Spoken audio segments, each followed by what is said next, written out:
Hello, my beautiful friends. I'm here to do the daily oracle message. I won't just be pulling one card in this one. I'm going to be using this deck. I got it from Find Your Wholeness, and I got it off of Etsy. This is the self-realization spread. So there's 6 questions here that we're going to ask. So we're going to get 6 cards, and these are what they mean. So, self-realization, emotional growth edition. So what do you need to know? A lot of people who watch these daily oracle readings are very much into emotional growth and healing. So I thought it was a perfect deck to use today for you.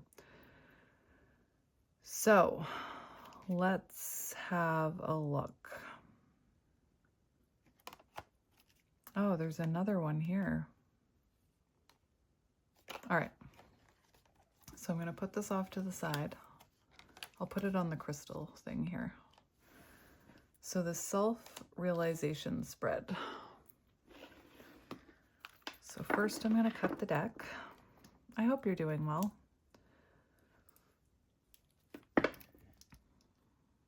Let's cut this here. So first we're going to look at what is a perspective that you're being guided to let go of. A perspective that you're being guided to let go of. There was pink fuzz on that deck. I don't know if that's symbolic to you. Pink is generally about romance or love. Not even romance, love. And love doesn't just have to be romantic, right? So let's have a look. I'm not going to look at the bottom. So the perspective you are being guided to let go of about yourself. The perspective. All right. That came out so quick. So this is an expand. So this, you are being inspired to take action towards letting go of this perspective. So I'm going to read it, and then we'll figure out what you're being guided to let go of. So I affirm that when I determine the bounds within which I am willing to freely operate in my relationships, I honor the value inherent within each interaction I engage in. When I am ready, I will identify the boundaries I must set in my relationships in order to feel as though I may give without feeling taken advantage of and receive without feeling as though I'm owed. So a perspective that you're being guided to let go of is that you shouldn't be able to put up boundaries, or you're wrong for not wanting to feel like you're being taken advantage of. So maybe you kind of you could have a fear of putting up boundaries, or you could feel your perspective could be that if you put up boundaries, it will push people away. And you need to let go of that, because boundaries are meant to keep us safe.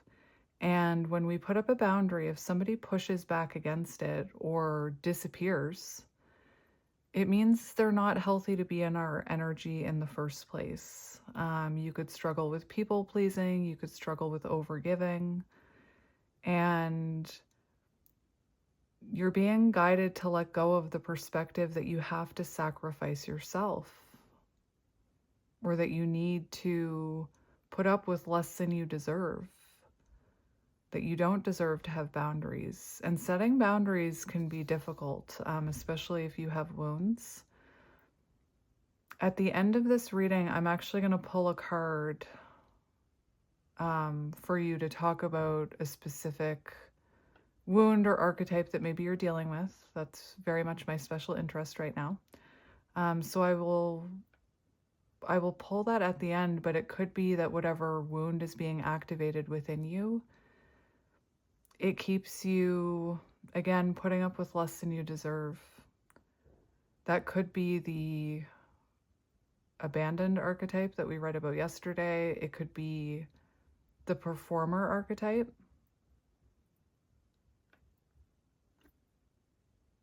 So you don't have to lose yourself in a connection. It's okay to put up boundaries. It's okay to prioritize yourself. It's okay to say no, is what I'm hearing. And maybe you have a perspective that you should sacrifice yourself, or that's what love means, and that's not what love means.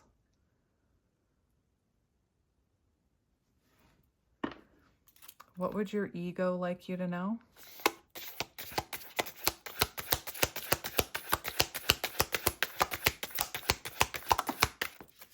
I also have one of these decks that is loving your ego. So your ego wants you to know, your healthy ego wants you to know that your feelings of irritation are both valid and important. When I acknowledge that I am feeling held back by another's lack of understanding, I give myself the opportunity to redirect my attention toward the aspects and situations most within my control, so that I may fine-tune my perspective and move forward with clarity. And this is about integration. So it's possible that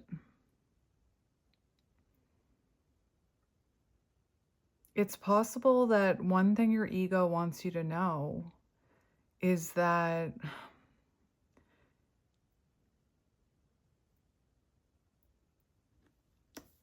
it's okay. Like, I'm hearing it's okay to choose yourself. It's okay to release people who aren't aligned with you. If someone's not understanding you, that's not about, it's not that you're not you could be, like, I'm getting that performer archetype. You could be someone who over explains, or feels like if you just keep explaining, you'll be able to get someone to see your point. And perhaps you've been irritated by someone who doesn't understand you or doesn't understand healing.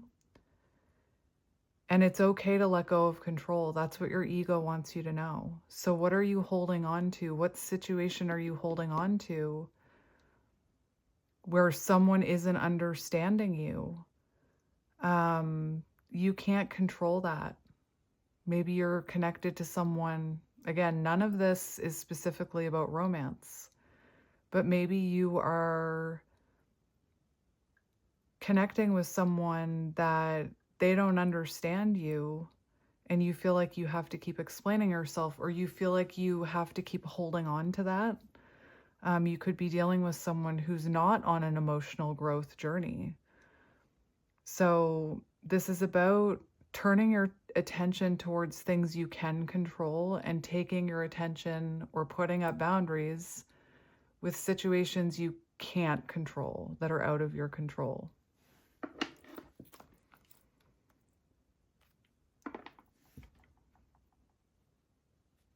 Another's lack of understanding, feeling held back by another's lack of understanding. So how does that resonate with you? Redirect that attention towards yourself. It could also be like, something that you need to let go of, your fear of putting up boundaries. So it's possible that when you put up boundaries, that the person you're putting up a boundary with doesn't understand and takes it as a wall, or you pushing them away, or they could challenge your boundaries. I'm hearing,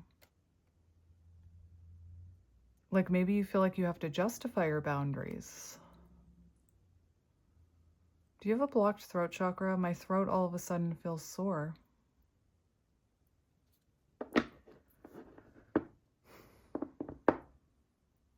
Another's lack of understanding. It's okay if people don't understand you.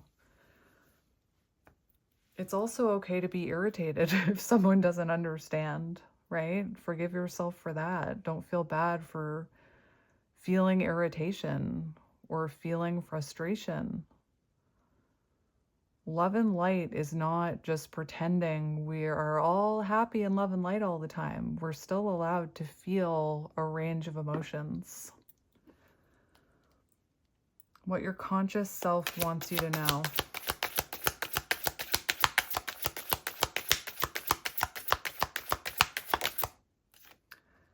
What your conscious self wants you to know. So this is another expand card. It's safe to notice that at times when I am feeling unsafe, I may misdirect my anger onto an alternate person or situation. So this is what your conscious self wants you to know. When I own my propensity to displace my anger, I access the clarity necessary to identify the source of my discomfort so that I may take appropriate direct action towards creating more permanent stability. So, your conscious self wants you to know that there could be times when you're actually misdirecting your anger onto a different situation or person because of a situation you're going through with another person or situation. So an example that's coming to mind is a parent who goes to work all day, or a partner, where they go to work all day and they're stressed out at work. And then when they come home, actually, this could have been, maybe you're resonating that your parent was like this. They come home after a stressful day and they're overstimulated, they're overwhelmed, their kid is being loud and they snap at their kid. Or feeling a frustration within a connection, feeling unsafe, unheard in a connection, and then taking it out on somebody else or another situation when that person isn't not hearing you. You know, the way that I resonate with this, I did a reading or a video last week about this, about how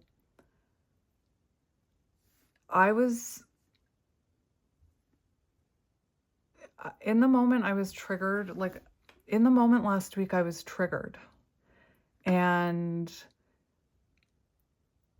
I didn't feel safe to express my truth. I didn't feel safe to say to my partner that something he did hurt me. And it was because of feeling unsafe for so long in a different situation. My childhood. So this could have to do with projection a little bit.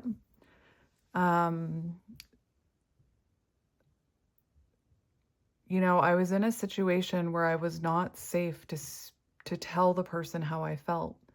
And whenever I told the person how I felt, there was a reaction, there was defensiveness. And in that moment, I told my partner, even though it was triggering, I told him how I felt about something. It was something very simple. And the way he responded to me, even though he didn't deflect, he didn't defend, he wasn't defensive with me. But just the way he responded to me, even though it wasn't in a bad way, I was triggered and I got really emotional. And because I felt like it wasn't safe for me to say how I felt, but in that moment, it was perfectly safe for me to say how I felt. But I was misdirecting that energy onto him because of a past situation. You know, or feeling again, I mentioned the feeling frustrated with something and then taking it out on your kids. Or snapping at someone, a stranger, because you're having a bad day. And it's okay to take accountability for that. You don't need to feel shame for that.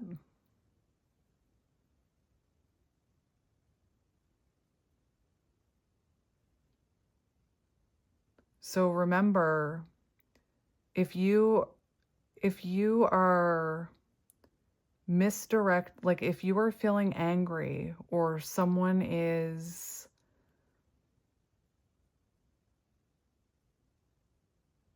if you are feeling angry and defensive, it's because you're feeling unsafe. It's because your inner child is saying they need you. And it's important to ground yourself so that you don't misdirect your anger onto a different situation or person. There's a little bit of projection there. And it's also okay to apologize if that happens. Nobody's perfect. We make mistakes. There's strength and accountability. So whenever I feel triggered, or in the past when I was feeling overwhelmed and I would, take it out on one of my kids unintentionally, I would always apologize.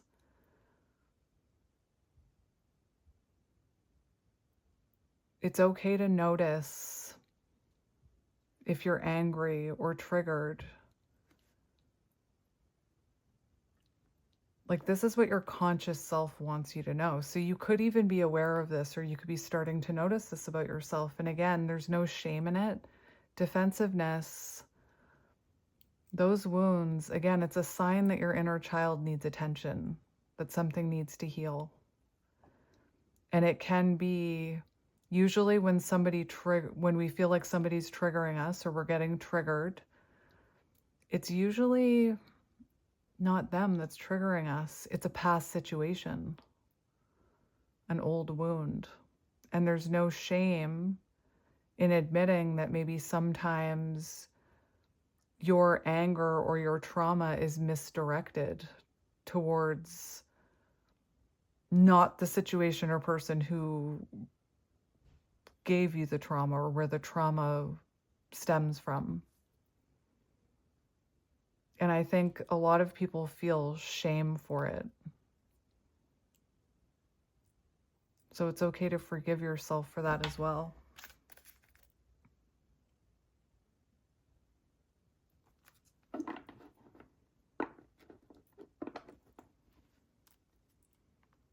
What do you need to know in order to transcend fear? I affirm that the only constant is change. And when I allow things to remain in a state of divine flux, I gift myself with the opportunity to align with the best possible outcomes. So what are you afraid? What are you afraid of changing? What is changing in your life that's causing fear? You could be resisting change. So in order to transcend fear of change, remember the only constant is change. And when things become really comfortable,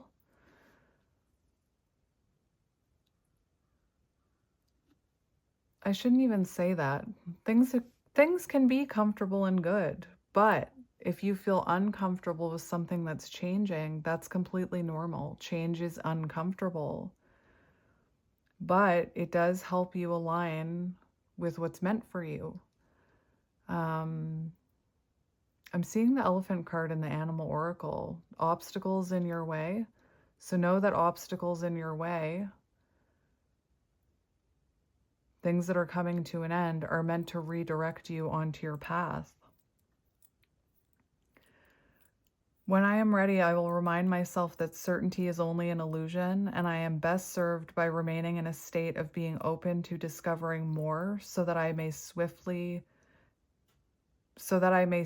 elevate to a higher understanding. You could have a control wound where you want certainty.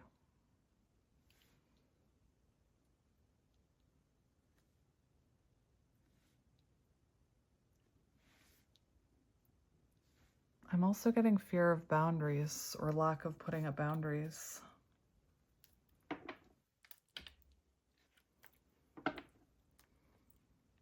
What you may believe in order to realign with love.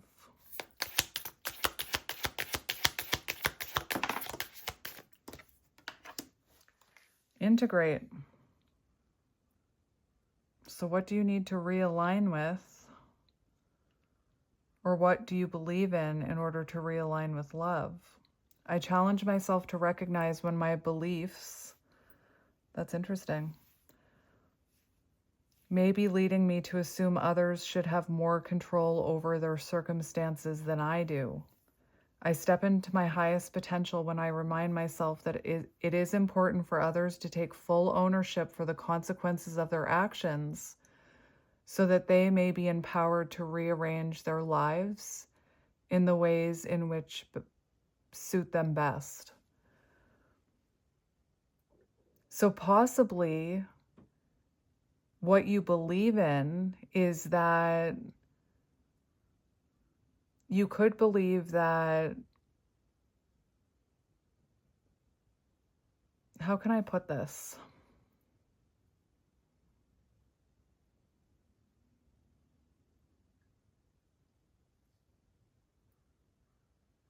This is, this is an interesting one. You could have,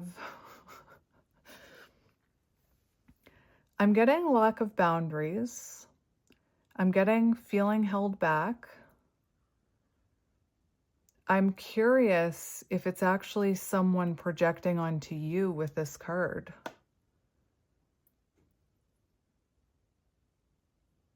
We have something wanting to change. And then we have our I'm just going to say our collective, our beliefs is leading us to assume that others should have more control over their circumstances than they do.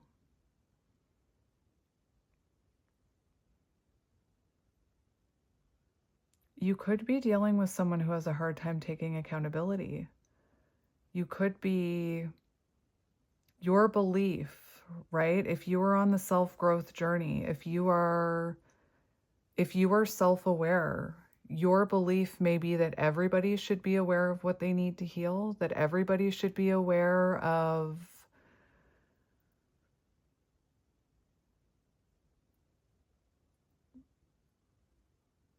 what they need to work on.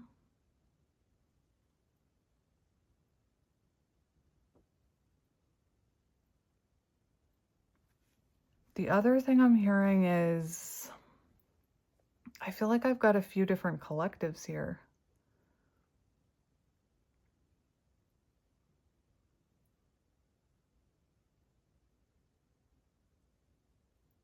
There is this energy that I'm picking up on where you could be an empath. You could be someone who can see through people's wounding. And, I always say our wounds don't define us. You could be an empath who sees how somebody's wounded, and maybe you don't put up boundaries, or you're afraid to put up boundaries because you're afraid of losing them. You could be someone who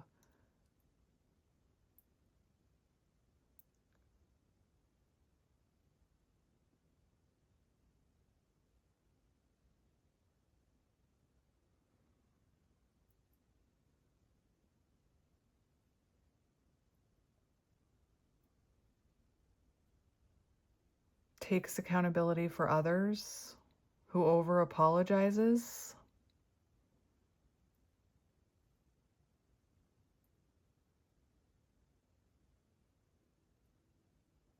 I don't want to say makes excuses, but you could be someone who,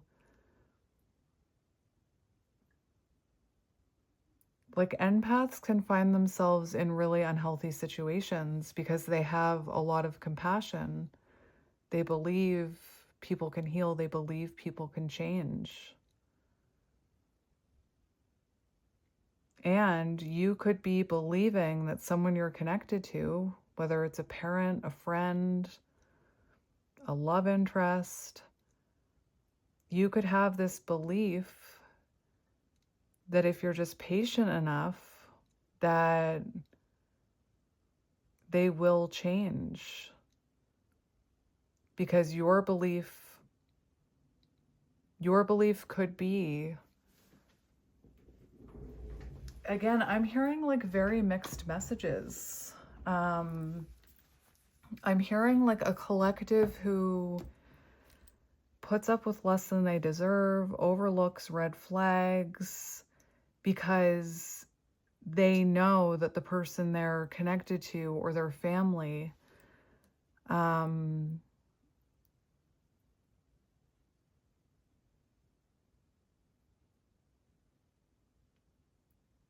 you feeling confused right now? Are you struggling to speak up? Is there a connection or a friendship in your life that you don't want it to change?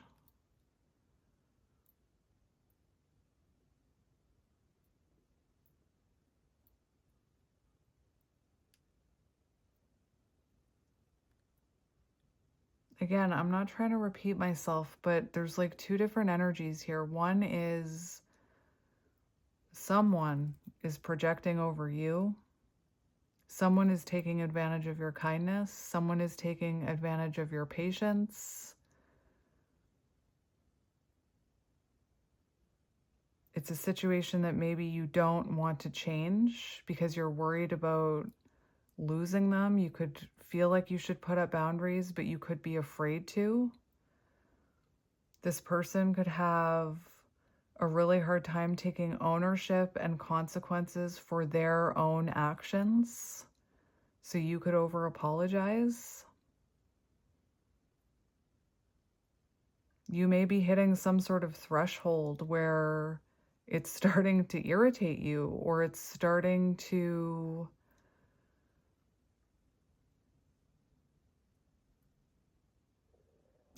it's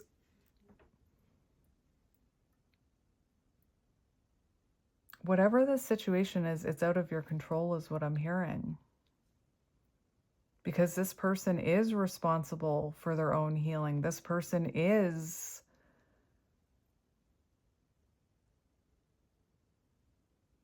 in charge of taking ownership for the consequences of their own actions.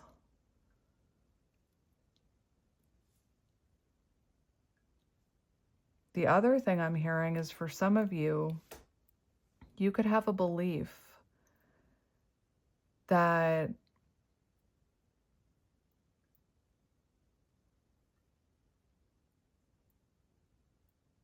if someone is in a situation, they should be able to take control of that situation. You could be feeling like if somebody needs to heal, they should be able to heal.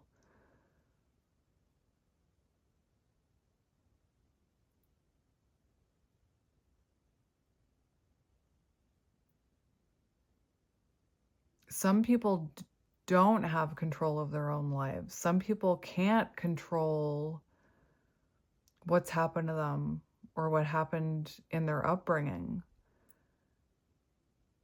Some people project onto others, right? I'm getting a connection between these two cards. So you could be someone who understands everything is a mirror. You could be someone who understands that when you could understand projection, for example, but when somebody's projecting, they don't know they're projecting. And in the moment, it's true to them.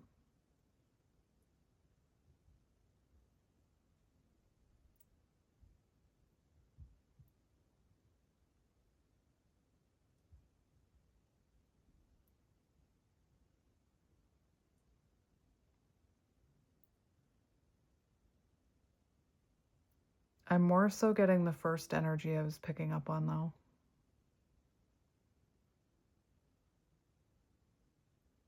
This energy is kind of like, and it's okay if this is you, But it's kind of like an energy of judgment almost.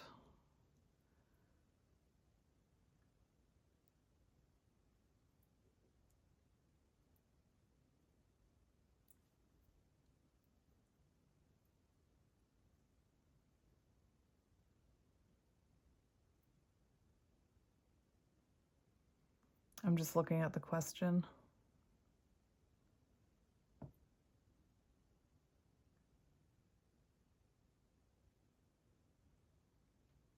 I'm more so getting that energy, what you may believe in order to align with love.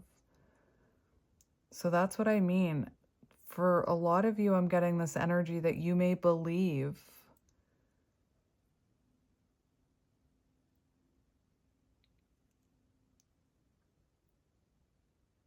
that you have to put up with less than you deserve, or you have to give and give and give, or you have to have endless patience or endless hope.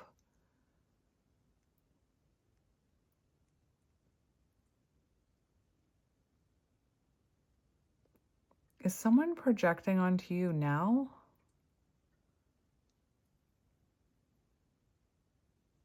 I'm picking up on some cognitive dissonance here. Is someone projecting onto you, not taking accountability that you have to put up boundaries with? And they're not understanding? Like, I'm just looking at the combination of these cards. It's a little like a puzzle. You're dealing with someone who has a lack of understanding, who has a lack of clarity, who's projecting onto you. Maybe you don't want the situation to change. But by making excuses or overlooking red flags or bad behavior or apologizing to them or not putting up boundaries, it's not actually teaching them a lesson. It's keeping them stuck, is what I'm hearing.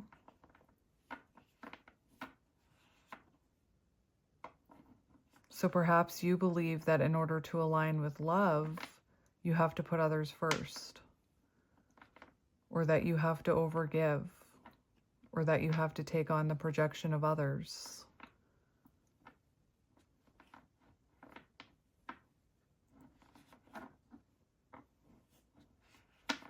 Interesting.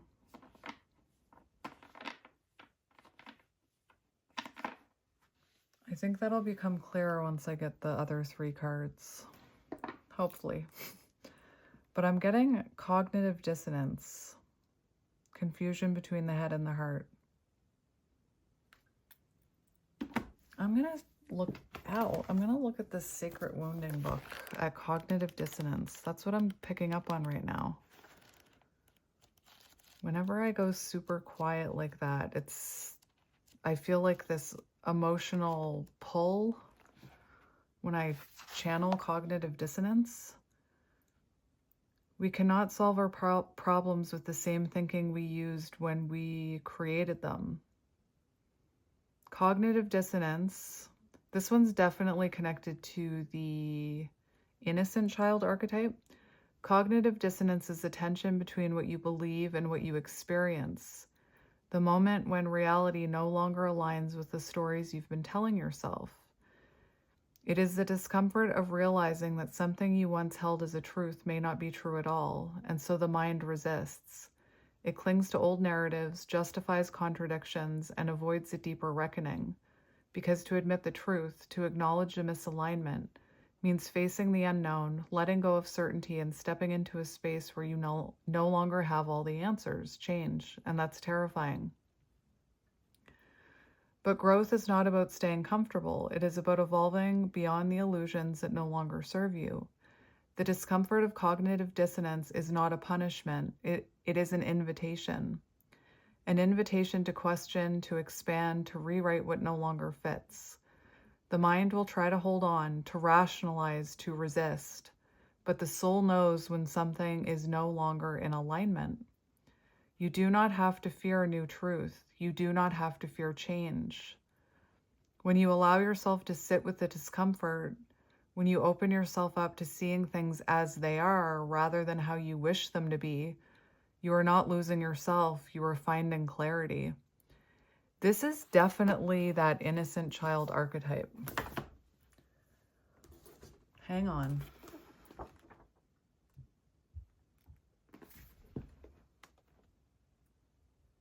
Innocent child, where are you? Love will fix this. I'm going to read it to you. I read this in a reading yesterday.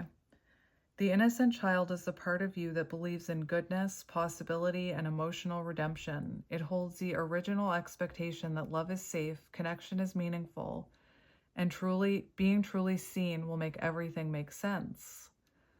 And think about it. Someone here is not understanding you.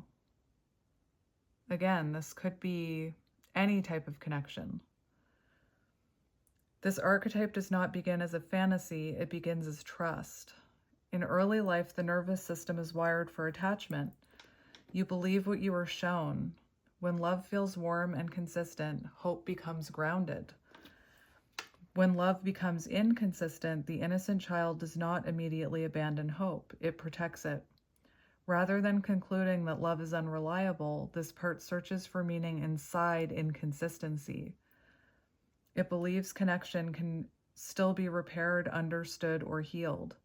The innocent child survives through belief. Where the other parts ask, "Is this safe?" This part asks, "What could this become?" This is not naivety. I can never say that. It is devotion to possibility. So maybe you saw the potential in this person. The innocent child does not ignore reality intentionally. It simply prioritizes potential over evidence because hope once felt safer than grief. The archetype often develops when love is present but inconsistent. Caregivers may have been loving but emotionally unpredictable, warm at times and distant at others, supportive yet unavailable during key emotional moments, affectionate but unable to provide stability, unintentionally inconsistent due to stress, trauma, or overwhelm. The child learns an important emotional equation. Love exists, but it must be understood or earned to remain. Overgiving? Instead of withdrawing, the nervous system leans towards hope. The child studies emotional shifts, surfing? Are you a surfer? Searching for patterns that restore closeness. Often, this archetype deepens between the ages of 8 and 12 when awareness increases and reality becomes more complex. The child begins noticing that adults are imperfect. Promises are sometimes broken. Affection can disappear without explanation. Rather than abandoning belief, the innocent child doubles down on meaning. Longing must mean depth. Patience must prove love.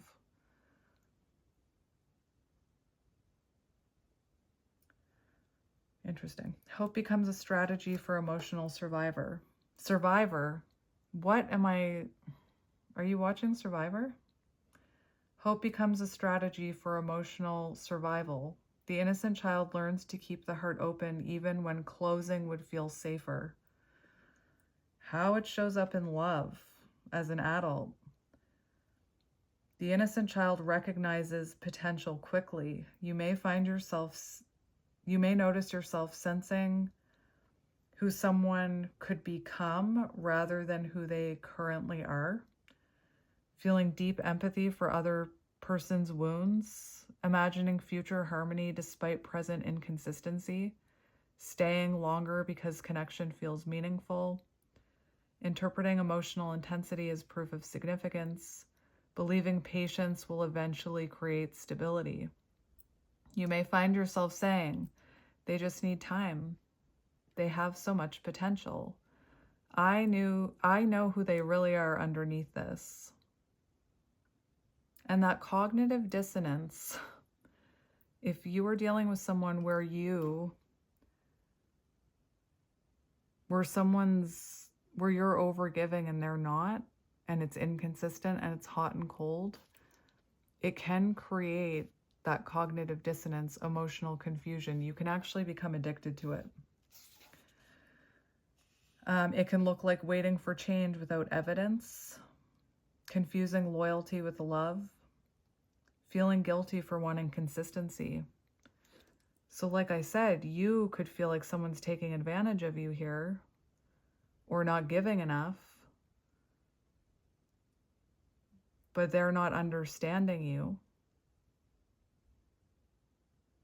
And they could be projecting on you, but perhaps that confuses you. Perhaps you do feel like you're expecting too much.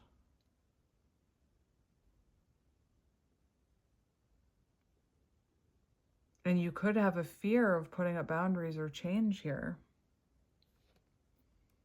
The innocent child keeps the heart open even when clarity asks for boundaries. See? When it is in shadow, hope becomes denial. You override intuition because the dream feels safer than the disappointment. The shadow, innocent child may reinterpret inconsistency as emotional complexity, excuse behavior that causes harm, waits for change without seeing any effort, minimize personal needs to preserve connection. I don't need to pull a card to talk about one of these now because Spirit gave us one. Fear that leaving means giving up on love itself. There is a deeper fear underneath. If this is not real love, maybe nothing will be. Grief feels more threatening than staying, so the system protects hope at all costs. The wound here is not foolishness. It's the fear that seeing clearly will require mourning both the relationship and the story built around it. And you know, this is where I just want to mention something. This is where sometimes when this is activated, we can do something called spiritual bypassing, where we look at a connection and we think, well, we have a soul connection, so I'm just gonna keep trying, or I'm just gonna keep putting up with this. You know, it's a dynamic that I channel for a lot, where because someone feels like someone is their counterpart, they stay in a really unhealthy situation.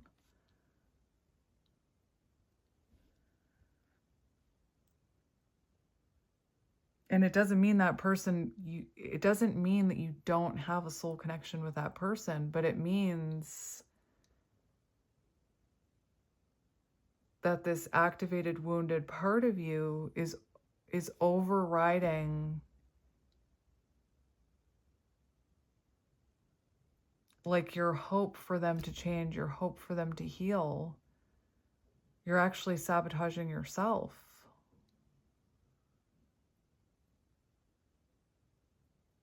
Again, excusing bad behavior because, oh, that's my family member. Or, oh, that's my child. Or, oh, that's my counterpart, so it's okay. Where a lot of soul connections are meant to help us change and grow and evolve and teach us lessons. Anyway, so when in light, the innocent child becomes one of your greatest strengths. Hope remains, but it becomes grounded in discernment. You believe in love without abandoning self-protection. Compassion and boundaries begin to coexist. So you can still love someone and set boundaries. And again, if you set boundaries with someone and they react or they disappear, it's showing you that they weren't safe to be in your energy anyway. In this state, hope becomes anchored in reality. Intuition and empathy work together. Patience includes self-respect. Love is measured through consistency, not longing. Emotional openness exists along discernment. So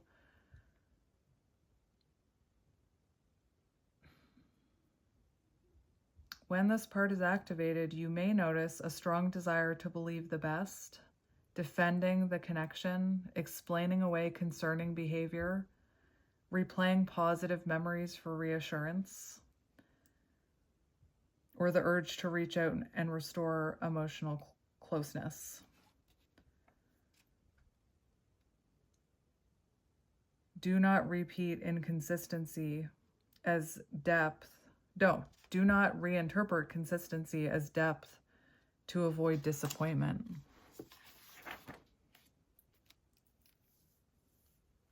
So it's very important to pair hope with discernment.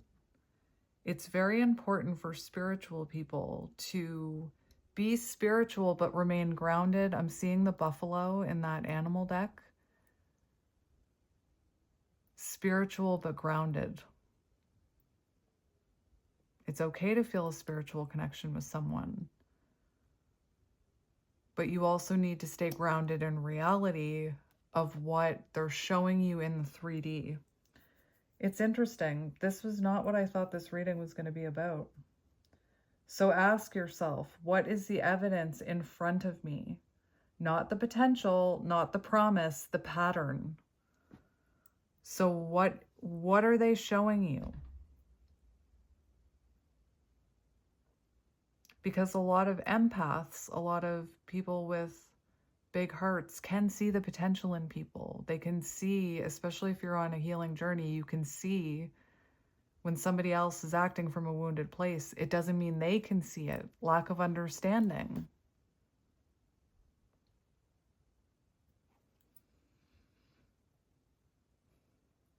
Notice behavior over time. There should be consistency, effort, reciprocity, follow through. The goal is not to silence hope. The goal is to anchor it. Hope becomes safer when it stands beside reality.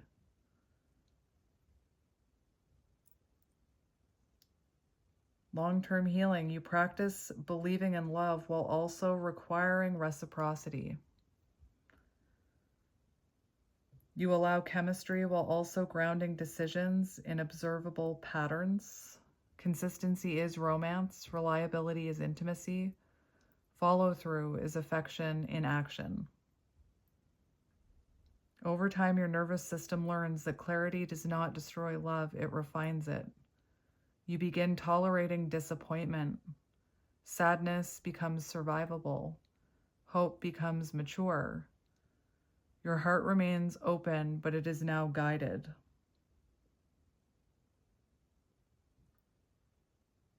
You were never foolish for believing in love. Your hope was sacred. It kept your heart open when closing it would have felt easier. It allowed connection when disappointment could have turned you cold.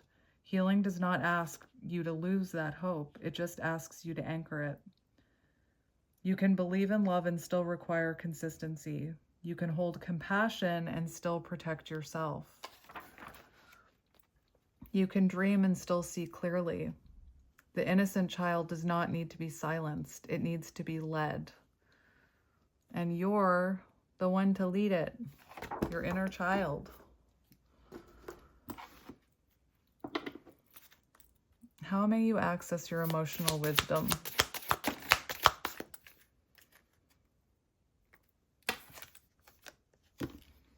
Your emotional wisdom. I affirm that my highest value lies in the fact that I am uniquely me, and there does not exist a single person who is able to offer what I can with my very existence. Maybe you have a fear of being replaced. When I am ready, I will remember that not everyone is meant for me, and that those people, places, and situations most worthy of my investment will appreciate me for sharing myself authentically. Truth. That's the truth.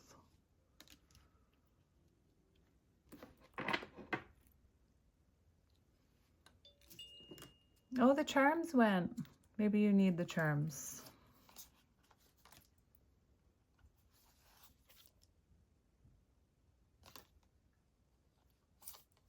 All right, this is the next one. Self-forgiveness. It's also okay to forgive yourself for staying in a situation for far too long,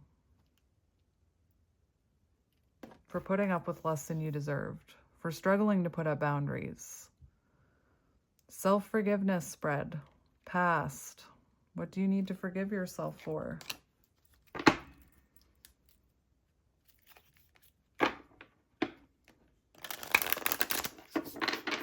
May 7th could be symbolic. July 5th.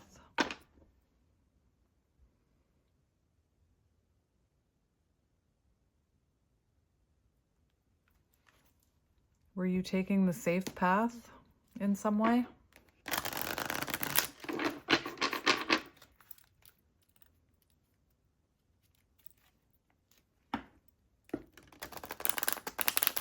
All right. What do you need to forgive yourself for here? Past, present, future.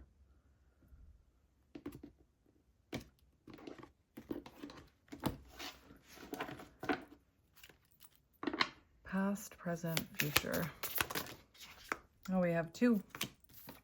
Self-trust, ground and stabilize. So it's okay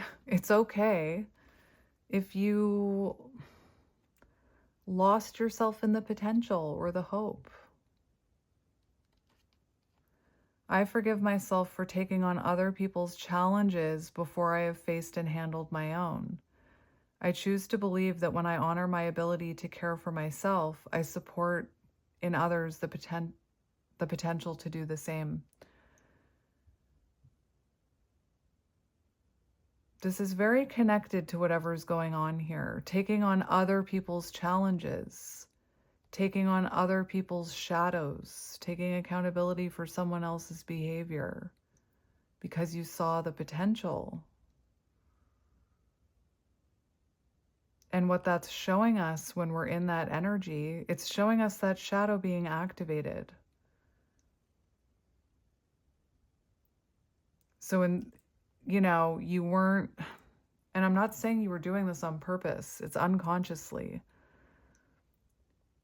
But I feel like you were taking that on, holding on to hope, holding on to the potential, before taking a look at why am I holding on to this potential? What within me needs to heal? See, I forgive myself for creating attachments to the promises they made and could not keep. I choose to believe that unkept promises are life's attempts to move me to a place where the possibility of greater growth and love await me.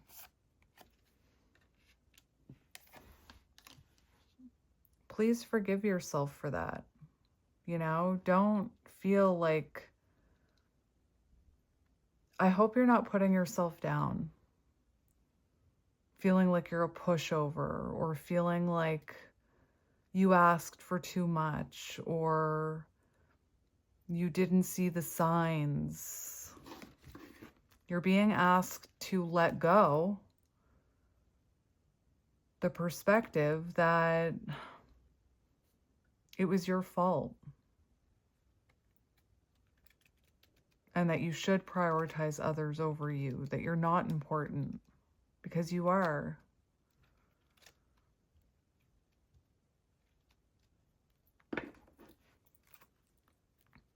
That's the past. So what would your ego like you to know about the present moment that you're in right now? Self-care. Oh, my friend.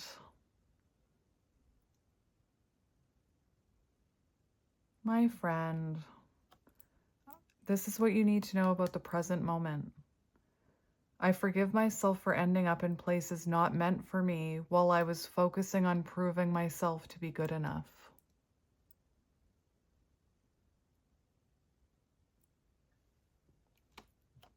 I choose to believe that my unique perspective does not need to be shared by others, and I am allowed to create a life that others do not understand. I'm going to have to read that performer one.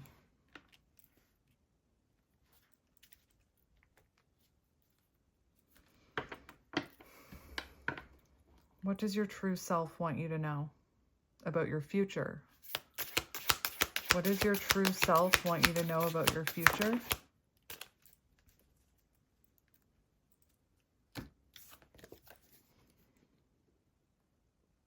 I think in the future,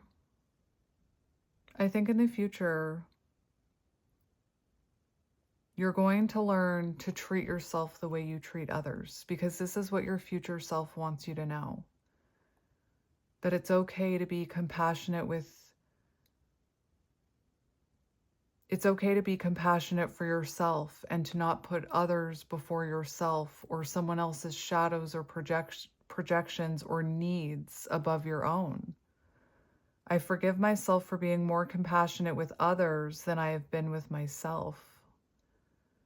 So whatever this situation is,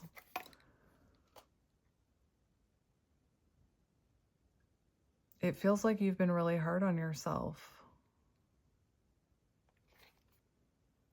I choose to believe that when I consciously practice accepting myself without judgment, I discover an even deeper sense of compassion that I may then share with others.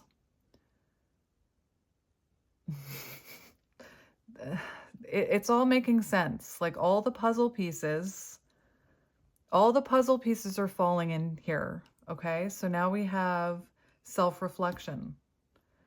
I forgive myself for ignoring the signs life had shared with me simply because I did not approve of the truth they supported.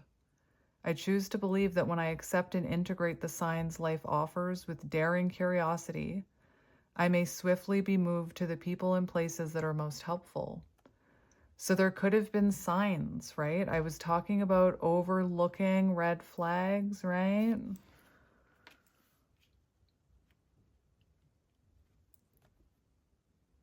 Oh, I already read that one, right? Yes. Did I?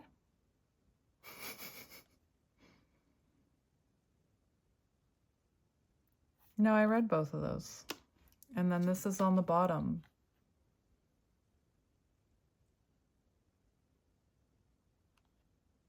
Hang on.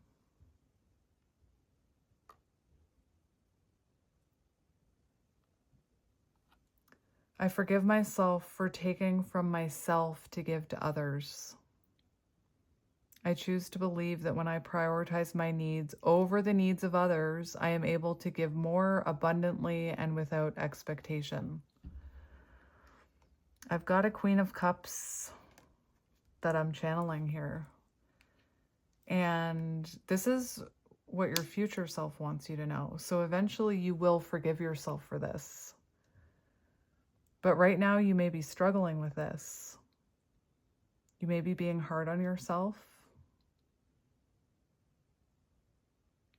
So be gentle with yourself today and moving forward. Sometimes when we're that innocent child and we have that hope, it's hard to see the red flags. Or when you're an empath, it's hard to see the red flags. Or when you lack self-love, maybe you don't see the red flags.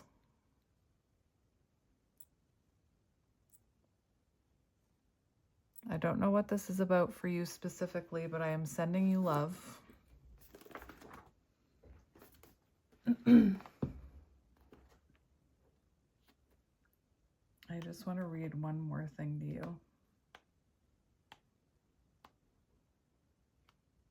Maybe I should pause it while I find it.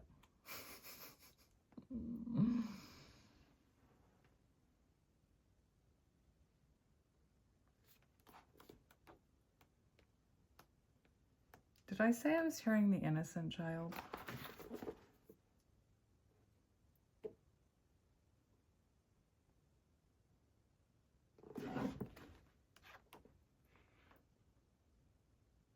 Yes, that's what I read to you. I just wanted to, for some reason I had this fear that I read you the wrong one. I just want to read the performer one to you. Maybe you struggle with the neglected child.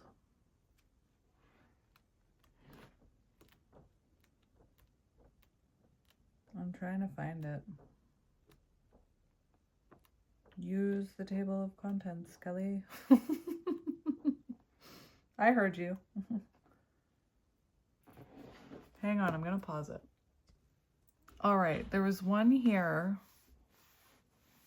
There was one here that triggered the performer. Was it this one? I forgive myself for ending up in places not meant for me while focusing on proving myself to be good enough. This could even be a job. So the performer child. I learned who I needed to be in order to be loved. The performer child forms when love, attention, or safety feel connected to achievement, helpfulness, emotional caretaking, or being impressive enough to earn approval. This archetype does not develop because a child wants recognition. It develops because recognition becomes the most reliable pathway to connection. Self-sacrificing. I mean, when I was a kid, that's how I earned connection, by performing, I've talked about this, by cleaning, by cooking, by overgiving, overextending myself, trying to prove my worth.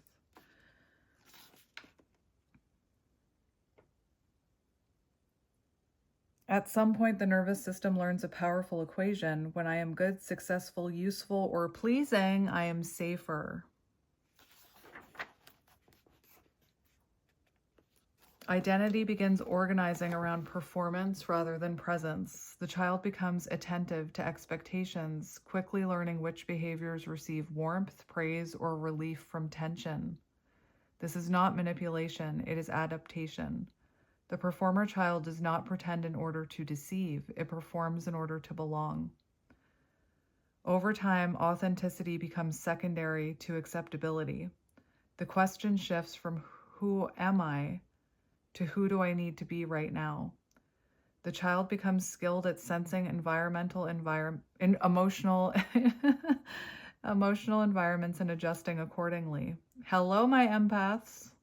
Competence, achievement, or emotional reliability become ways of maintaining connection. The performer child survives by becoming valuable. So this archetype is often developed in environments where love is present but subtly conditional. Caregivers may have praised success more than emotional expression, relied on the child's helpfulness or maturity, triggered, shown pride primarily when the child excelled, struggled to respond consistently to vulnerability, unintentionally reinforced achievement as identity. The child learns that approval feels predictable, while unconditional emotional presence feels uncertain. Developmentally, children naturally seek belonging through attachment. When emotional attunement is inconsistent, performance becomes a stabilizing strategy. The nervous system begins associating worth with contribution. Common internal beliefs begin forming. When I am loved when I do well, I should not disappoint others. My value comes from what I offer. Rest risks losing connection. Because these traits are often rewarded socially, the performer child is rarely recognized as wounded. The child appears capable, responsible, talented, or mature. Underneath this competence, however, lives a quieter fear. If I stop performing, will I still be loved? So how it shows up in adult relationships, the performer child often expresses love through effort. You may notice yourself trying to be the ideal partner, anticipating others' needs before your own, feeling responsible for relationship harmony, over-giving emotionally or practically, struggling to receive care without reciprocating immediately, fearing disappointment more than conflict itself. Love may feel safest when you are giving, fixing, supporting, impressing. You may think, I should have done better. I need to try harder. I don't want to let them down.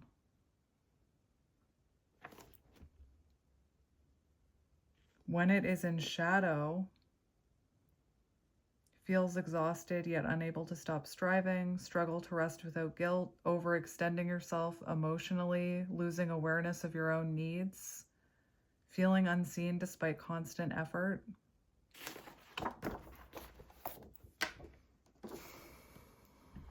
Prioritize your own needs.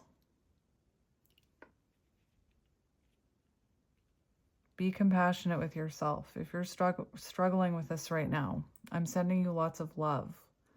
If you struggled with this in the past, I'm sending you lots of love. I feel like I want to get you one more.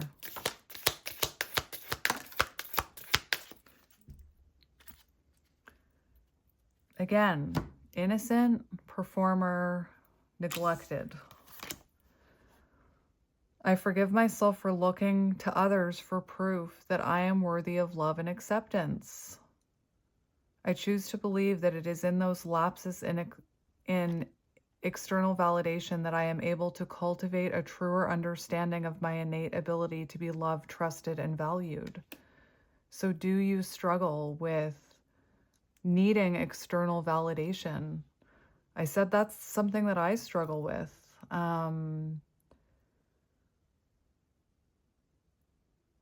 You know, the other day I wanted my partner to say he was proud of me. And I said, like, in the moment, instead of reacting, I said, I don't need anybody else to be proud of me. I can be proud of me.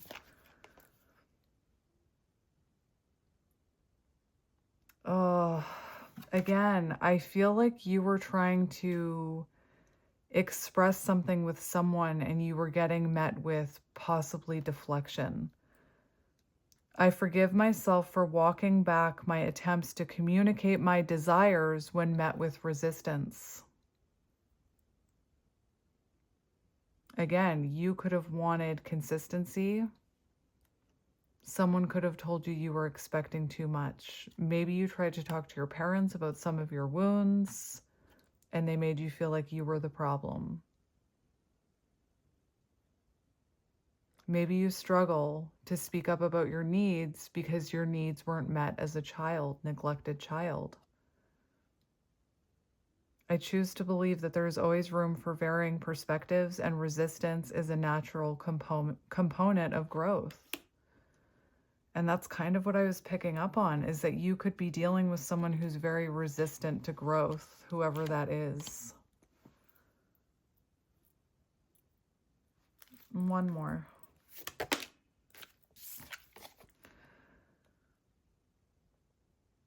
I forgive myself for making life more difficult than necessary by attaching meaning to my experiences. I choose to believe that life's challenges are solely intended to strengthen and guide me towards my truest desires. And I may realize those desires by playfully engaging along with those challenges. Do you feel like the world is working against you when things don't go your way? Do you feel like the world is working against you? Choose to believe that every unexpected outcome has a message that invites me to broaden my perspectives and find clarity that allows me to maximize my efforts.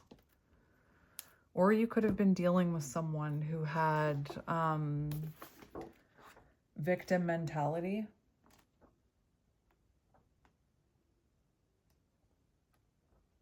Just one more. I keep hearing neglected. So a child who doesn't have their needs met will have a hard time speaking up about their needs, will actually neglect themselves because it's, it's deeply ingrained within you.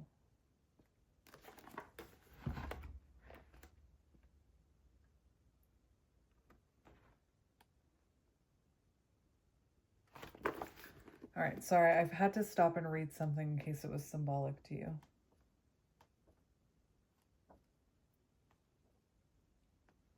Neglected child, I learned my needs were too much.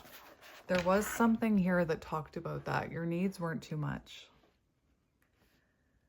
The neglected child forms when emotional needs are consistently unseen, unheard, or unmet.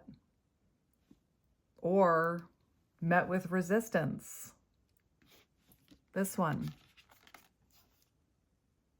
Attempt to communicate my desires when met with resistance. Unlike abandonment, where connection disappears, neglect occurs when the connection never fully arrives in the first place. Remember, this is when you were a child. The child learns that their inner world does not receive reflection. Feelings go unnoticed. Distress is minimized or overlooked. Emotional experiences exist without validation or guidance. Over time, the nervous system adapts by reducing expression, by staying small, by shrinking, right? The neglected child survives through invisibility. Where other parts ask, will they leave? This part asks, does anyone notice me at all? This adaptation is rarely dramatic. It develops slowly through repetition, so repeated patterns, slowly over time. The child stops expecting emotional response and begins caring for feelings alone.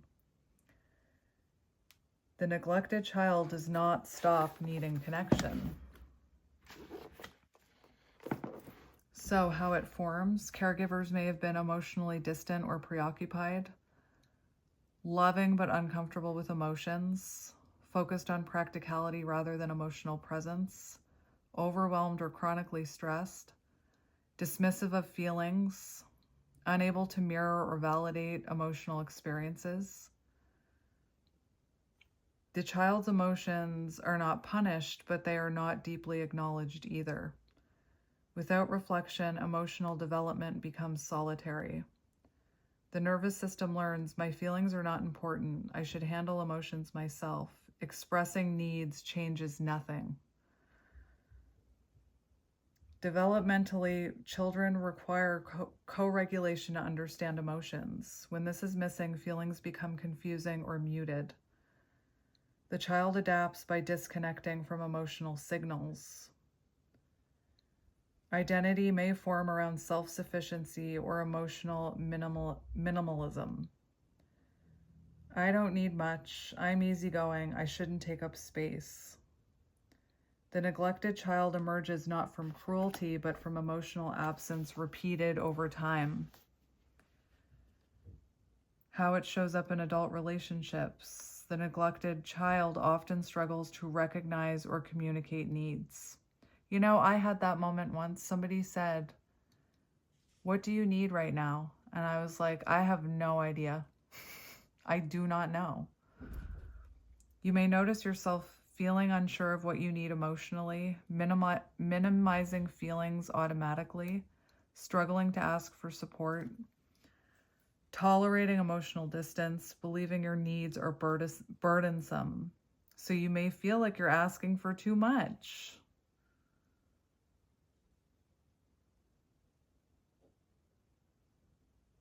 It's like in this reading, there's dynamics of all of these, and the way these archetypes work. We can show up one way with this archetype, like in work. And then in friendships, we show up in a different way. And then in love connections, we show up in a different way. I definitely have wounds around neglect and feeling unseen, but it's also matched with cruelty and punishment for having emotion.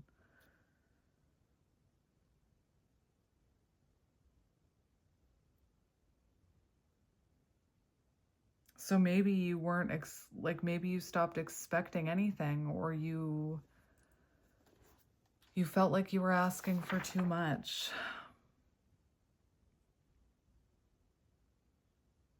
You may struggle to express vulnerability, accept minimal emotional investment from others, feel invisible in relationships. There may be an underlying belief, my needs are too much. Expression feels risky because emotional response has historically been uncertain or absent.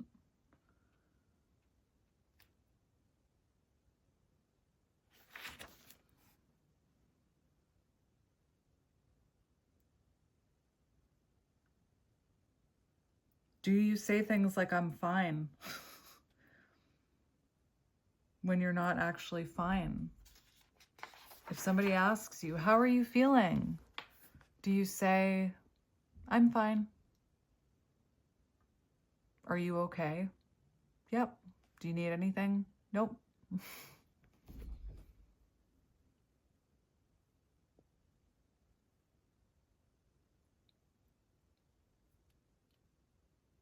I just want to say this to you.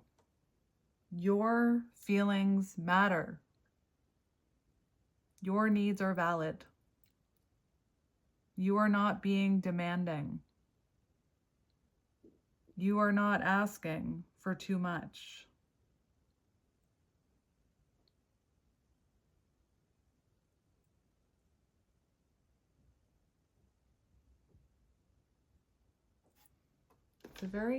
It's very reflective now, like silent energy coming through. One more for you. Are you going through something? Are you going through something?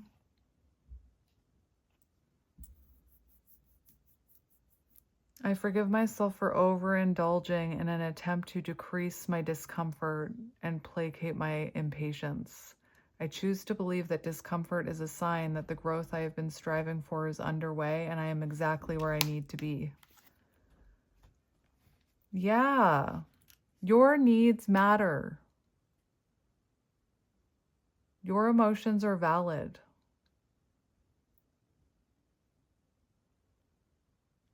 Invisible child. I forgive myself for thinking that no one cares to hear what I have to say. I want to know what you have to say. Your voice matters. Your needs matter. Your emotions are valid. I choose to believe that I have within me a powerful innate wisdom and that I am capable of creating loving impact through both my words and actions. Did I mention my throat was feeling sore? Blocked throat chakra just started in this reading. Do you have problems communicating your needs? Do you have problems putting up boundaries? Do you feel like your words or your voice are silent or not silent or not worth hearing? Do you have something you want to share with the world that you're not or that you're afraid to? Blocked throat chakra.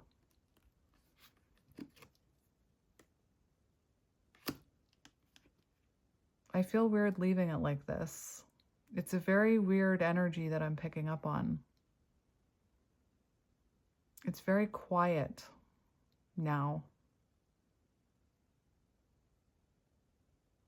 Maybe there's nobody here. Maybe nobody's here. That's all right. But it went from confusion to guilt to reflective, the energy throughout this reading. So maybe you resonate with that. Anyway, my friend, I'm struggling not to apologize right now. Do you over apologize?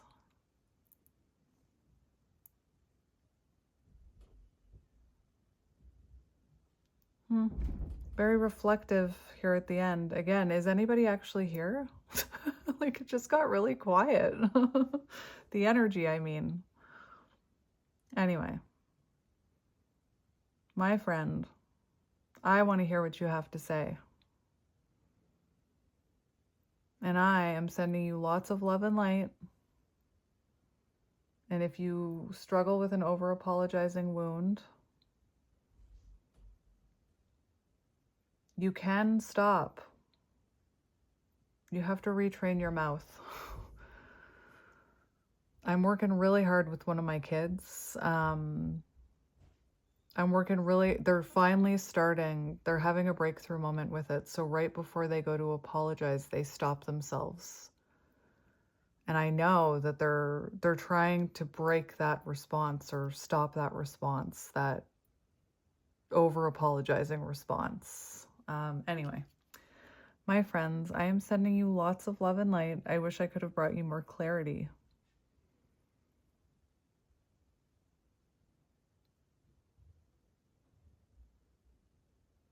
Again, very like reflective, confused energy I'm picking up on in this reading. So, and if you've had someone like, if you've had someone dismissing you, if you've had someone invalidating you,